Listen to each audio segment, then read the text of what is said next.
very happy to be with you today. I would like to begin by acknowledging that we are located on the traditional territory of the Kanien'kehá:ka Nation here in Montreal, the island historically known as a gathering place for many First Nations and Indigenous peoples. So happy 10th edition of the Ouranos Symposium. We can say that you have come a long way in this last decade. I remember the early years as an activist when Ouranos was launched in 2001 with the help of Environment and Climate Change Canada, Hydro-Québec, and the government of Quebec. I was also in the room at the time of the launch. Today, Ouranos has become an important hub for innovation and collaboration in the sectors of adaptation to climate change. And I think the number of people here is that they had to refuse 200 people. So I think that shows all the interest there is for this issue. And as Alan Webster said, I want to thank each and every one of you for all the dedication you have to the climate emergency. I would like to greet the mayor of Montreal, Valérie Plante, who will be among us as well, the former premier of Quebec, Mr. Jean Charest. I will not go through the whole list of other delegates, speakers, but consider yourselves greeted. At the dawn of my career as a climate activist, we were trying to put in place, to warn the population against the upheavals that were to come with climate change. But at the time, about 30 years ago, people simply did not believe us. Now, I think the repercussions are present and real for a growing number of Canadians, as well as people all over the planet. It is becoming increasingly difficult to ignore them. We are the very first generation to actually witness the evolution of the climate.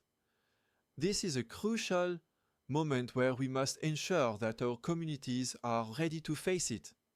Because, as you know, the repercussions are becoming more and more serious year after year. Some of you may know the book published last year by John Vaillant entitled The Age of Fire. In his book, Mr. Vaillant offers a detailed analysis of the fire that ravaged Fort McMurray in 2016.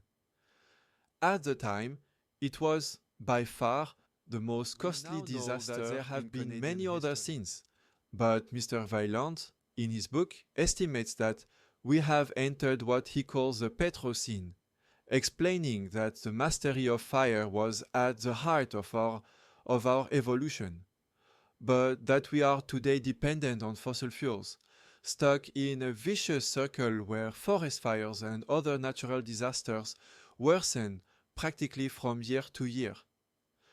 The near doubling of CO2 concentrations in the atmosphere and the flammability of all the plastics present in our buildings have made us very vulnerable, particularly the issue of forest fires. And we see it practically from year to year, whether it's the forest fires this year in Los Angeles, those in Jasper last summer, those we experienced in Quebec and elsewhere in Canada in 2023.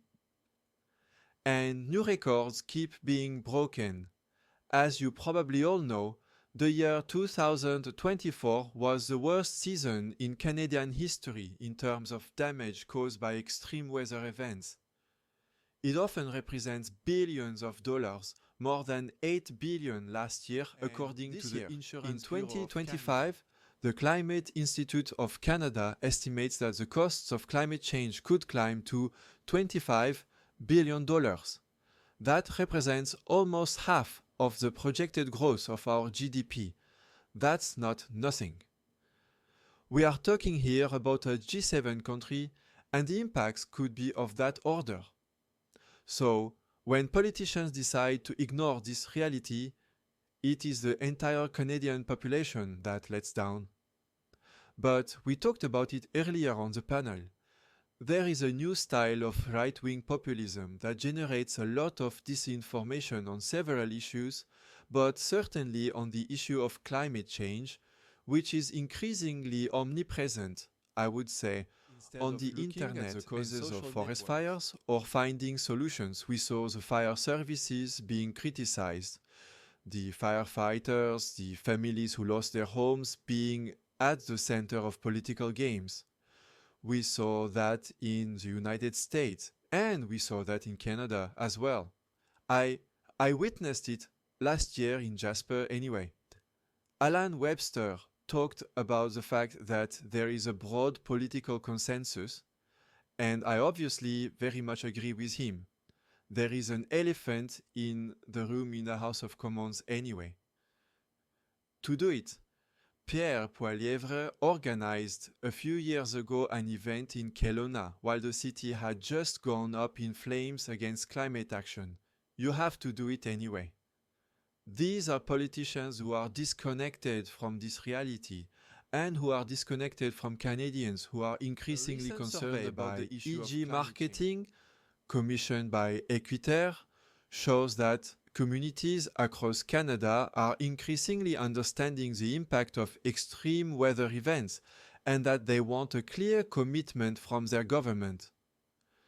64% of those surveyed said they were concerned about the impact of climate change on the price of their home insurance. There is some good news anyway. There is not only bad news. So, we now have a plan to reduce greenhouse gas emissions that works. This is the first time in the history of our country that we have been able to reduce pollution levels while the economy is operating at full capacity. It must be remembered that when we came to power in 2015, the projections were that Canada was going to exceed by 30% the objective that the previous government had committed. Our emissions are at their lowest level in 27 years. Now that we have started in Canada to bend the curve of emissions, we must continue on this path. We must also make these objectives concrete and understandable for the population. One of the solutions is to show them the impact of climate change on the extreme weather events they see. So that's why last summer, Environment and Climate Change Canada provided monthly updates showing how much more likely heat waves are to occur due to climate change. Our piece analyzed 37 heat waves and concluded that they were all more likely to have occurred due to climate change. We must also continue our fight against this to help families and communities withstand the gradual change in precipitation and temperature patterns, because as you know, the dangers of climate change are not limited to catastrophic events. We are also threatened by change that slowly set in over time. There are a number of important things that we must do and plan for in the coming years. I will name just a few. Obviously, our essential infrastructure, roads, bridges, our water treatment facilities, our telecommunications, electricity supply, and auxiliary systems, our evacuation routes, health system, and of course, by strengthening the resilience of our homes.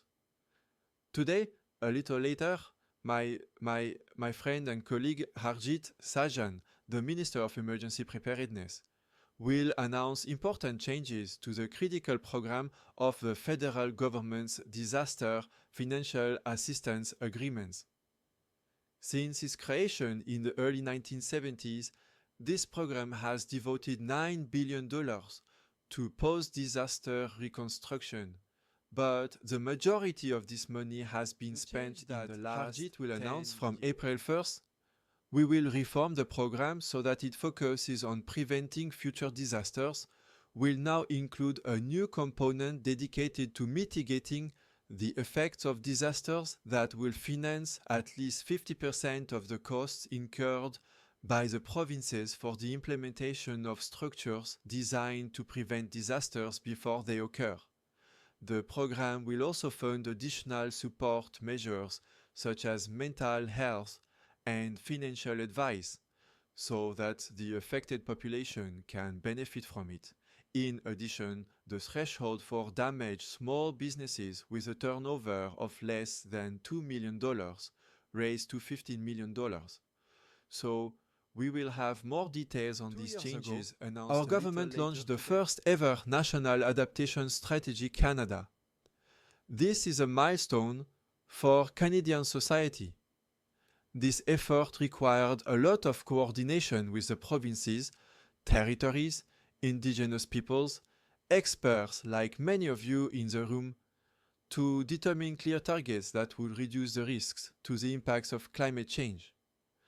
We have put forward targeted investments in climate resilience for communities like never before. I will give you a few examples.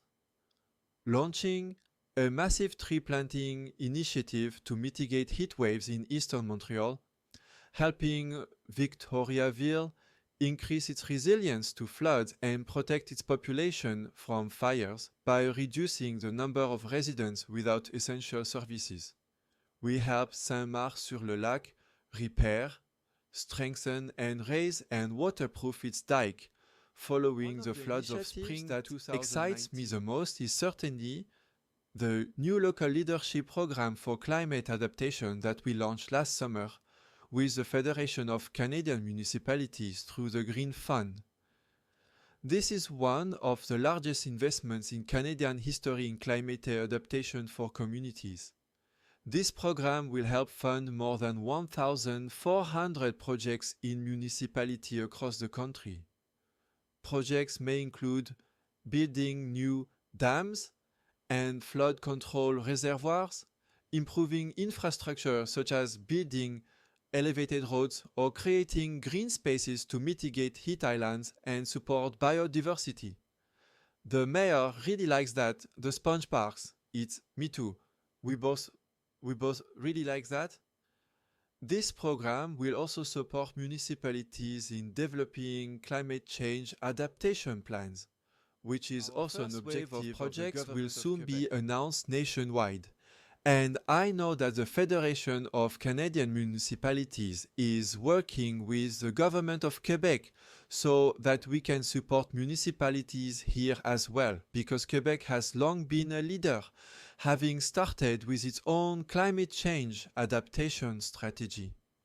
I am also pleased to announce that our governments are working together on a federal-provincial adaptation agreement to ensure that federal programs will meet the adaptation priorities of Quebecers. Quebec and Canada have a long tradition of collaboration that began with the creation of Ouranos nearly a quarter of a century ago. And even still obstacles on our roads, we must continue to work to find collaboration that I am pleased to announce today a joint investment of $64 million with the government of Quebec to improve the province's ability to prepare for and respond to forest fires. Canada and Quebec will each provide $32 million over 3 years under the Combating and Managing Forest Fires in a Changing Climate program. These investments can be used to acquire forest firefighting equipment such as vehicles and aircraft, recruit firefighters, and training and development. So, this agreement shows, I think, how we are redoubling our efforts to protect our communities, protect our forests, and thus avoid disastrous economic and human impacts. Since 2015, our government has taken unprecedented steps to help build stronger, more resilient communities and protect the population. We see the importance of having at the table governments that accept the reality of climate change and that act to protect communities instead of closing their eyes. You may have seen that the leader of the official opposition in Ottawa has long referred to me as the radical. I wonder which one of us is radical?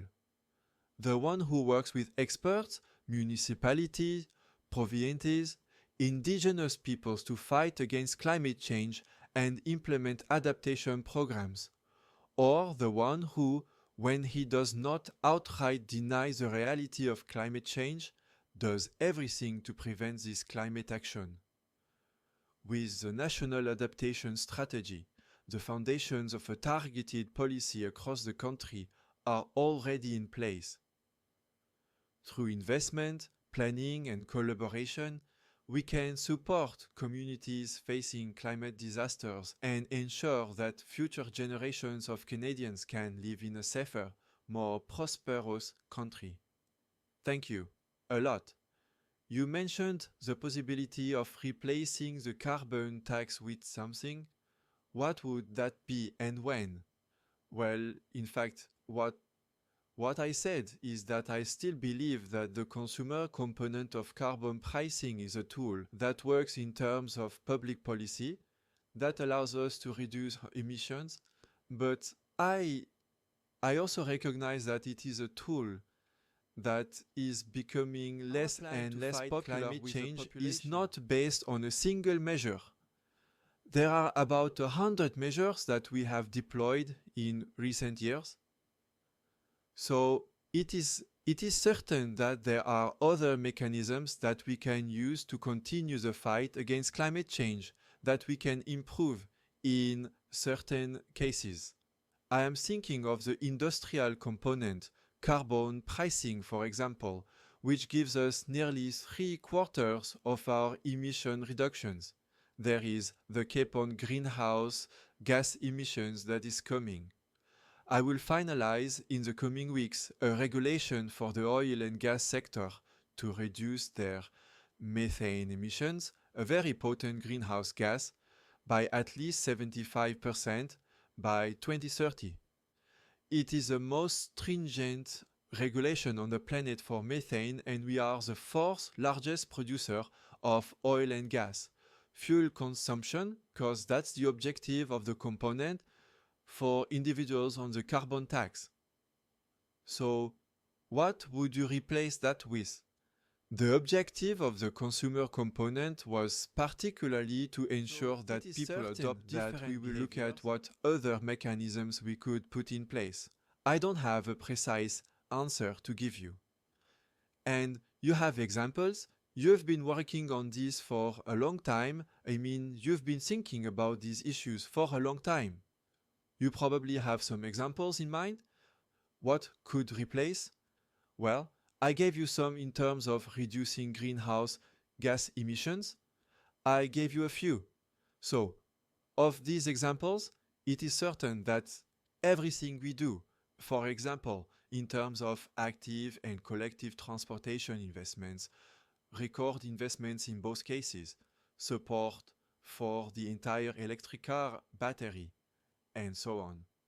So these are also elements that will help us reduce our gasoline consumption in the transportation sector.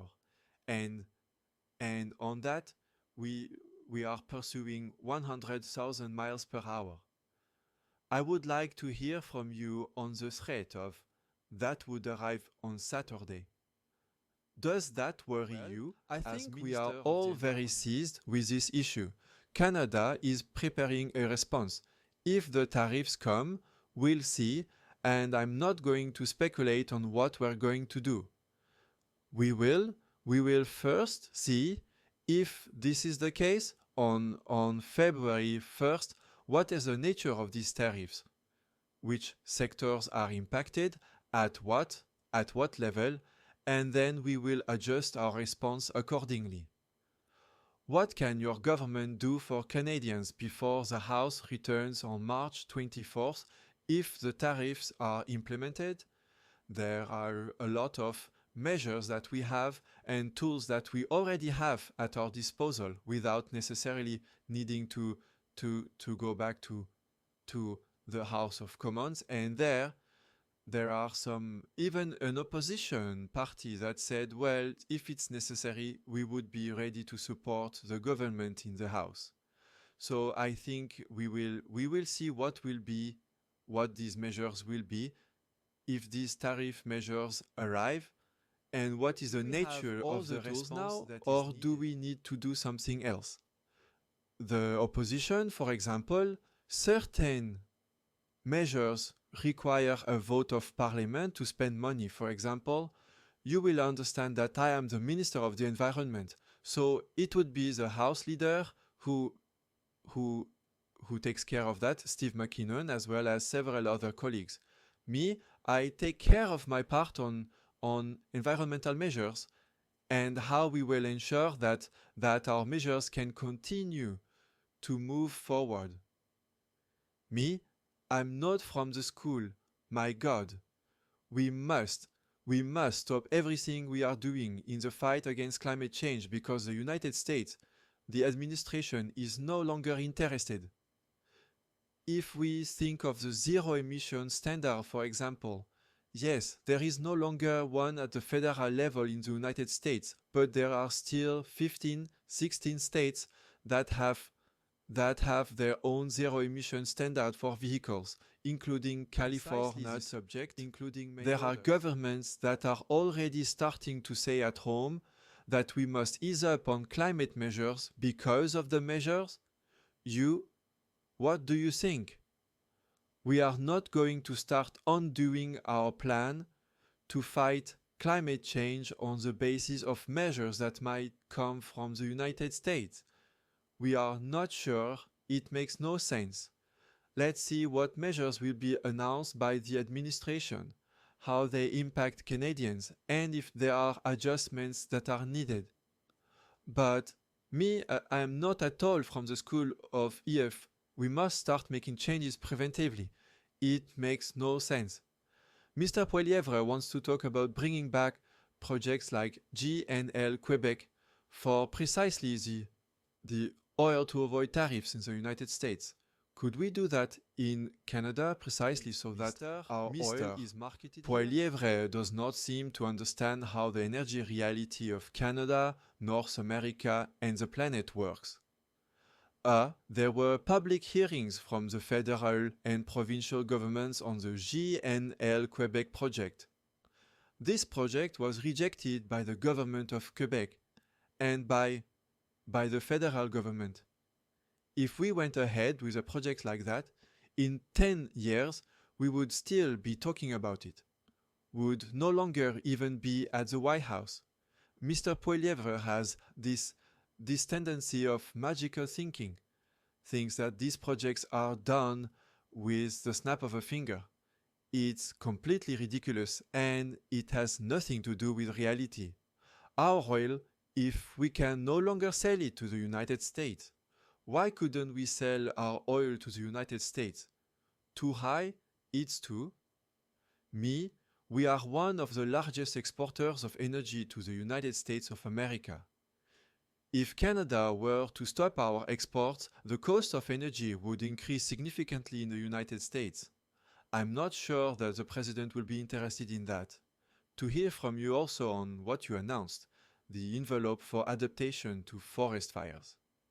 How did the negotiations go with Quebec, knowing that there are several issues in terms of forests? On the issue of adaptation to climate change, I spoke about it earlier. Well, we are announcing something jointly today, $64 million. We are working on a federal, provincial agreement on climate change adaptation to ensure that federal programs are well adapted to the needs of Quebecers. And on that, I think there is good collaboration, and I am confident that in the near future, we could have an agreement with the government of Quebec on the issue of adaptation.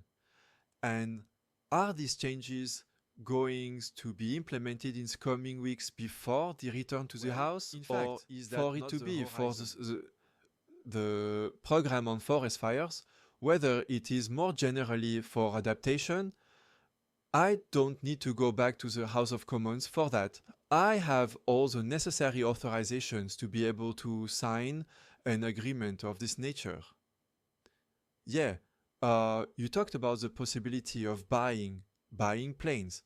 So I imagine Canadair, is it possible to buy them from whom, and how long does it take to get them from the moment you order them? You will understand that it is not the federal government that does this. it is the provinces that purchase these aircraft, and it is what we want to do is give the provinces the necessary means to deal with forest fires. After that, it is up to them to decide how they want to invest. Is it this type of equipment on the purchase, since it is not us who are responsible for that, but an idea? How long does it take before ordering a Canadair? I don't have that information. Thank you. Thank you very much, folks.